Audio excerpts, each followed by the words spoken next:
Hi friends, இது வந்து delta director. நான் உங்களோட சிவா. ஜனநாயகன் படத்தை வந்து முழு படத்தையுமே வந்து ரிலீஸ் பண்ணி வச்சுருக்கானுங்க நெட்டில். அதை டவுன்லோட் பண்ணி பார்த்துட்டு அதை லேப்டாப்பில் வச்சு அதை வீடியோ எடுத்து ரீல்ஸில் போட்டுக்கிட்டு இருக்கானுங்க நிறையா பேர். நான் 2-3 ரீல்ஸ் வேறு பார்த்தேன். கிட்டத்தட்ட 3 மணி நேரமாக என்னமோ அந்த படம் ஓடுது போல இருக்குங்க.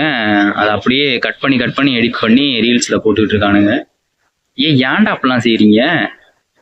ஒருத்தரை வந்து உங்களுக்கு பிடிக்குது பிடிக்கல அப்படிங்கிறத தாண்டி அவங்களோட உழைப்புக்கு வந்து மரியாதை கொடுங்கடா. ஒரு 1000-1500 பேர் அதில் வேலை செஞ்சுருக்கானுங்க. அவங்களுக்கு ஒரு குடும்பம் இருக்குது.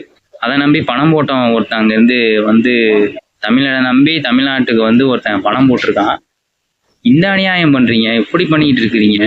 ஒருத்தரை பிடிக்குது பிடிக்கல அப்படிங்கிறத தாண்டி அவர் அரசியலில் வராரு வரல அப்படிங்கிறத தாண்டி அந்த படத்துக்காக அவ்வளோ பேர் உழைச்சிருக்கானுங்க.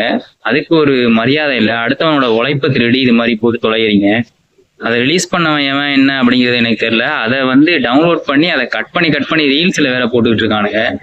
சம்மந்தம் இல்லாமல் அதை ஷேர் ஆகிட்டு இருக்கு. தயவு செய்து அதெல்லாம் செய்யாதீங்க. யாராக இருந்தாலுமே சரி. இப்போ என்னோட வீடியோவே நீங்கள் வந்து எடுத்து உங்களோட யூடியூப் சேனல்லையோ இல்லை உங்களோட ஃபேஸ்புக்லேயோ வந்து நீங்கள் போட்டுக்கிட்டீங்க அப்படின்னா அது வந்து ஒரு தவறான செயல் தான். அது என்னோட உழைப்பை வந்து நீங்கள் எடுக்கிறீங்க அப்படின்னு தான் அர்த்தம். ஸோ அது வந்து ரொம்ப தப்பான செயல். அப்படியே இந்த ஷேர் பண்ணுறதை வந்து நிப்பாட்டு. அந்த படம் வந்து கண்டிப்பாக நல்லபடியாக வந்து திரையரங்கில் வந்து வெளியாகும் அப்படின்னு நம்பிக்கையோட இந்த வீடியோ வந்து நான் முடிச்சுக்கிறேன். தேங்க்யூ.